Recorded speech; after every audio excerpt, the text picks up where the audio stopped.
Hey, what's going on? So I was going through my phone and realized that I had a short video that I never or forgot to post. So back before my Stillwell trip, I was finally getting my off-road jack mounted in the truck. So here are the short couple clips for that. Harbor Freight 1.5 ton jack, 911 Motorsports off-road kit. So check the video out here. It shows how I installed it and what it's all about. Many uses. I mean, knock on wood, I haven't had to use it yet on the trail, but at least I know I have it. It's tucked away, it's out of the way, and it's lightweight, small footprint. So check it out. What's going on, guys? Just checking in for a real quick, short and sweet upgrade I'm doing here. Not an upgrade, but just I'm finally mounting my off-road jack in the truck, so I always have it with me. So I'm getting that done right now, and then I'm just adding like a 1/4 inch spacer between my rear floor pan mounted trans cooler, just to get that much more airflow. So here's a couple little clips of it, no big deal. All right, just a little quick video today. I think I have showed this in, I don't know, a lot of videos ago. I think I touched on it. Anyway, I'm not going to get into all the details. There's plenty of videos out there. I know Muddy Bear's 4x4 has a video of it, the actual conversion. It's a Harbor Freight 1.5 inch or 1.5 ton all aluminum like race jack rapid pump.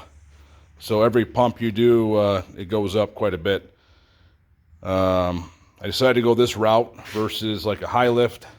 High lifts are super heavy. They're super long. I mean, they're almost impossible to mount. It's not something that I want to mount on the roof or off the tire carrier or anything else.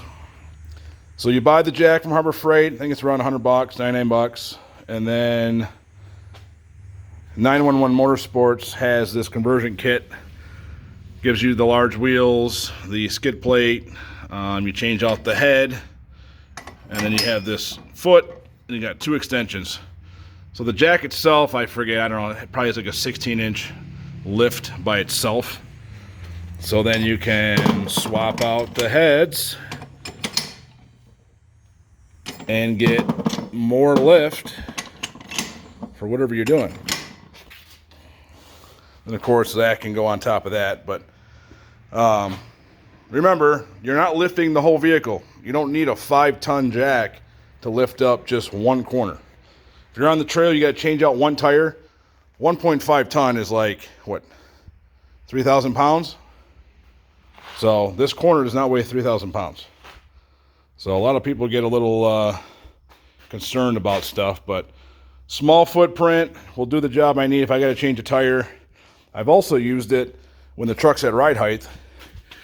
I can put it right underneath my link mounts and basically take the weight off whatever particular coilover shock I need to adjust the adjuster nut. So that makes it nice for that too. So there's a ton of uses for it. And then what I'm doing right now is also from 911 Motorsports. They have a mounting kit. So I'm just getting this finished up here.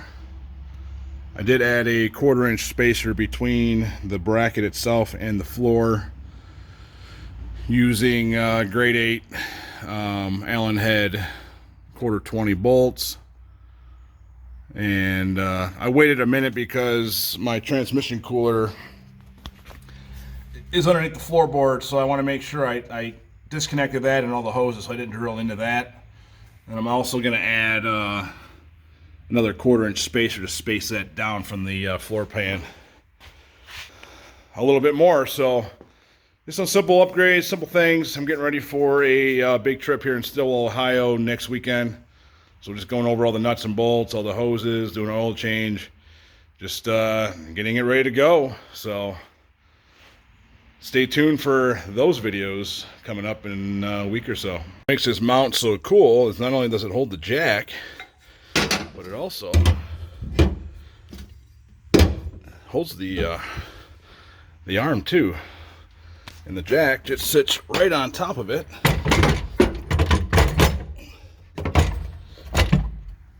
So your handle and your jack are secure and with you. Those extension pieces fit right underneath this arm here. Everything is with you in the truck, self-contained, strapped down, safe. So, pretty excited.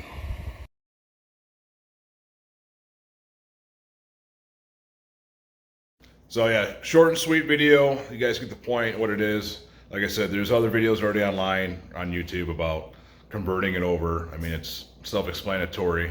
It's an easy thing.